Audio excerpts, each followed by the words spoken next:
पति, पत्नी और नौकरानी। शीतल और अभिमन्यु की शादी को 5 साल हो चुके थे, लेकिन अभी तक उनका कोई बच्चा नहीं हुआ था। इसकी वजह से शीतल और अभिमन्यु परेशान रहते थे, लेकिन उन दोनों से ज्यादा परेशान थी शीतल की सास, यानी अभिमन्यु की माँ जानकी देवी। जानकी देवी चाहती थी कि जल्दी से जल्दी उनकी गोद में पोता या पोती आ जाए, और इसीलिए वो अपनी बहू शीतल को लेकर एक दिन हॉस्पिटल पहुंची। डॉक्टर मैडम, जरा ठीक से चेक करके बताइए ना। कई बड़े बड़े डॉक्टर को दिखाया है, लेकिन मेरी बहू माँ ही नहीं बन पाती। मैंने शीतल को बहुत अच्छे से चेकअप किया है। देखिए, बात यह है कि शीतल के अंदर माँ बनने की कैपेसिटी नहीं है। ये आप क्या कह रही हैं डॉक्टर साहब? कोई तो इलाज होगा ना, कोई दवाई दे दीजिए। देखिए, कुछ प्रॉब्लम ऐसी होती है जिनका कोई ट्रीटमेंट नहीं होता। आई एम सॉरी टू से, लेकिन शीतल कभी माँ नहीं बन सकती, क्योंकि उसके यूट्रस में अंदर से ही कुछ प्रॉब्लम है। घर आने के बाद क्या हुआ माँ? कहाँ लेकर गई थी आप शीतल को?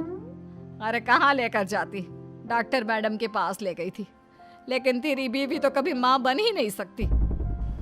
मम्मी जी, इसमें मेरी क्या गलती? अगर अंदर से कोई प्रॉब्लम है तो उसमें मैं भी कुछ नहीं कर सकती। जानती हूँ, ये बात डॉक्टर के मुंह से सुन चुकी हूँ। अब दोबारा मेरे सामने इस बात का गाना मत गा। अरे माँ, परेशान होने की जरूरत नहीं है, हम सोचते हैं ना कुछ। अरे क्या सोचेगा तू? जब डॉक्टर कह चुका है कि तेरी बीवी माँ नहीं बन सकती, तो बता क्या सोचेगा तू? कहाँ से लाएगा बच्चा? माँ, ये तो मैं भी नहीं जानता। अभिमन्यु, क्यों ना हम अनाथ आश्रम से एक बच्चा गोद ले आए? क्या फर्क पड़ता है बच्चा हमारा हो या गोद लिया हुआ? हाय, बड़ी बातें बनाने वाली। क्या फर्क पड़ता है? अरे क्यों फर्क नहीं पड़ता? मुझे इस वंश को आगे बढ़ाने के लिए मेरे बेटे का खून चाहिए, किसी दूसरे का नहीं। लेकिन माँ, आप जानती हैं कि ये अब पॉसिबल नहीं है। मैं कुछ नहीं जानती। मैं किसी पराये की औलाद को इस घर में अपना पोता या पोती बन के बढ़ता हुआ नहीं देख सकती। मेरा वंश मेरे बेटे के खून से ही आगे बढ़ेगा। लेकिन मम्मी जी, ऐसा कैसे हो पाएगा? आप अच्छी तरह जानती है ना, मेरा और अभिमन्यु का बच्चा नहीं हो सकता। तो मैं अपने बेटे की दूसरी शादी करवाऊंगी, और अपनी दूसरी बीवी से ये मुझे बच्चा पैदा करके देगा। ये आप क्या कह रही हैं माँ? मैं किसी और से शादी नहीं करने वाला।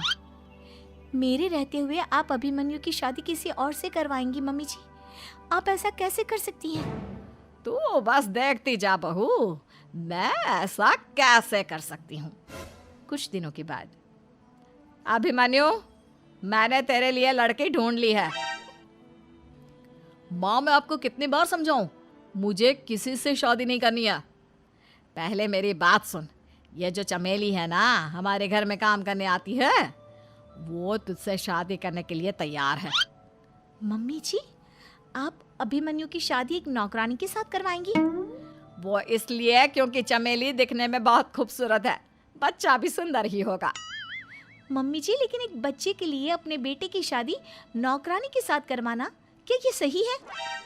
अगर अभिमन्यु ने शादी नहीं की ना, तो मैं अपनी जान दे दूंगी।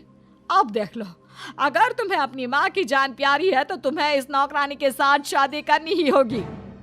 इस तरह जानकी देवी अपने बेटे अभिमन्यु की शादी नौकरानी चमेली के साथ करवा देती है। कुछ दिनों के बाद, नौकरानी से मालकिन बन के तो मजा आ गया। अब तो मैं इस घर की मालकिन हूँ। देखो, अपने आप को ज्यादा मालकिन समझने की कोशिश मत करो। एक बार तुम्हारा और अभिमन्यु का बच्चा इस दुनिया में आ जाए, उसके बाद तुम इस घर से हमेशा के लिए चली जाना। अरे जाओ जाओ, किसी और के आगे बातें बनाना। एक बच्चा तो पैदा नहीं कर सकी, बढ़िया आई। जाओ, जाकर मेरे लिए कॉफी बना कर लाओ। नौकरानी मैं हूँ या तुम? मम्मी जी, देखिए ना शीतल मुझसे किस तरह से बात कर रही है। शीतल, तुम्हें पता है ना चमेली प्रेग्नेंट है, मेरे बेटे के बच्चे की माँ बनने वाली है। वो जैसा कहती है वैसा करो। लेकिन मम्मी जी, वो मुझे नौकरों की तरह ट्रीट कर रही है। अरे तो करेगी ना, वैसे भी बहू तुम हो किस काम की? एक बच्चा तो पैदा नहीं कर सकती। जाओ, अब घर के सारे काम करो और चमेली को आराम करने दो। थैंक यू मम्मी जी, भगवान आपका भला करे। आप नहीं होती तो मैं नौकरानी से महारानी कैसे बनती? देखो, तुम्हें जो चाहिए सब मिलेगा, खूब खाओ पियो, मजे की जिंदगी जियो, लेकिन बस मुझे एक बच्चा पैदा करके दे दो। कुछ दिनों के बाद, मम्मी, बच्चे के लिए आपने मेरी शादी चमेली के साथ करवा तो दी, लेकिन दिन और रात का चैन मिट गया है। सारा दिन शीतल और चमेली की बहस चलती रहती है। अब शीतल को इस घर में रखने से क्या होगा? मैं तो कहती हूँ उसे घर से निकाल दो, है भी किस काम की। मैं ऐसा नहीं कर सकता माँ, वो मेरी पत्नी है, उससे बहुत प्यार करता हूँ मैं। तुम्हारी पत्नी चमेली है, चमेली, उससे प्यार करो। अरे तुम्हारे बच्चे को जन्म देने वाली है वो। अभिमन्यु, मैं खुद ही इस घर से चली जाती हूँ। वैसे भी अपने ही घर में नौकरों की तरह रहकर परेशान हो चुकी हूँ। घर की नौकरानी मेरे ऊपर हुक्म चलाती है, वो तुम्हारी पत्नी बन चुकी है। अब मेरा इस घर में क्या काम? अभिमन्यु के बार बार रोकने पर भी शीतल उस घर से चली जाती है। कुछ दिनों के बाद चमेली एक बच्चे को जन्म देती है। भगवान ने मेरी सुन ली, मेरे बेटे का घर भर गया, उसका अपना बच्चा इस दुनिया में आ गया। मम्मी जी, बच्चे को हाथ लगाने से पहले मेरी एक शर्त तो सुन लो। तुम कहना क्या चाहती हो चमेली? आपकी मम्मी को बहुत शौक था ना अपने पोते को खिलाने का। अब देखो, इस दुनिया में हर चीज की कोई ना कोई कीमत तो होती है। तुम अपनी आधी प्रॉपर्टी मेरे नाम कर दो, बच्चा तुम्हारे नाम। अरे लेकिन मैंने अपने बेटे से तुम्हारी शादी करवाई है, अब ये सौदेबाजी कहाँ से आ गई? जो औरत अपनी बहू को घर से निकाल कर एक नौकरानी के साथ अपने बेटे की शादी करवा दे, वो तो सौदेबाजी कर ही सकती है ना। उसका कैसे भरोसा कर सकते हैं? मुझे बस आप लोगों की प्रॉपर्टी चाहिए, उसके बाद ही बच्चे को आप हाथ लगा सकते हैं। मैंने कहा था ना मम्मी, आप गलत कर रही हैं। देखिए, उसका नतीजा आपके सामने है। जब शीतल को पता चलता है कि अभिमन्यु और चमेली का बच्चा दुनिया में आ गया है, तो वो अपने घर पहुंचती है। अभिमन्यु, कहाँ है आपका बच्चा? क्या मैं उसे देख सकती हूँ? कुछ भी मत पूछो शीतल, माँ की हुई एक गलती हम लोगों पर भारी पड़ रही है। वो नौकरानी अपनी औकात पर आ गई है और अब हमसे अपनी आधी प्रॉपर्टी मांग रही है, वो भी बच्चे के बदले में। एक बात कहूँ अभिमन्यु, आप उसे कुछ भी देने से मना कर दो। अरे कैसी बात कर रही हो?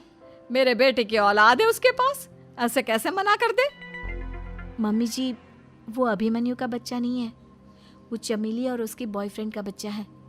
ये तुम क्या कह रही हो शीतल? ये देखिए वीडियो, चमेली और उसका बॉयफ्रेंड आपस में बातें कर रहे हैं कि उन दोनों ने मिलकर आपको बेवकूफ़ बनाया है और अब इस बच्चे के बदले आपसे प्रॉपर्टी भी हड़प लेंगे। हे भगवान, ये मुझसे क्या हो गया? ना तो बच्चा मिला और अपने बेटे की नौकरानी के साथ शादी करवा दी सो अलग। अब क्या होगा? मुझे माफ़ कर दो शीतल, मेरी वजह से तुम्हें बहुत तकलीफ हुई है। अभिमन्यु, मैंने कहा ना, उस नौकरानी को उसके बच्चे सहित इस घर से बाहर निकाल दो। लगता है मेरे अभिमन्यु का बाप बनने का सपना अधूरा ही रह जाएगा। अभिमन्यु, अपनी मम्मी से कहो कि परेशान ना हो। आपको याद है एक बार हम एक IVF सेंटर गए थे, मैंने फिर से वहाँ जाकर बात की थी और आपको पता है इस बार मैं प्रेग्नेंट हूँ, क्योंकि हमने वहाँ पर प्रोसीजर करवाया था जिसकी वजह से मैं प्रेग्नेंट हो गई थी और इस बात का पता मुझे बस कुछ महीने पहले ही लगा है। हमारा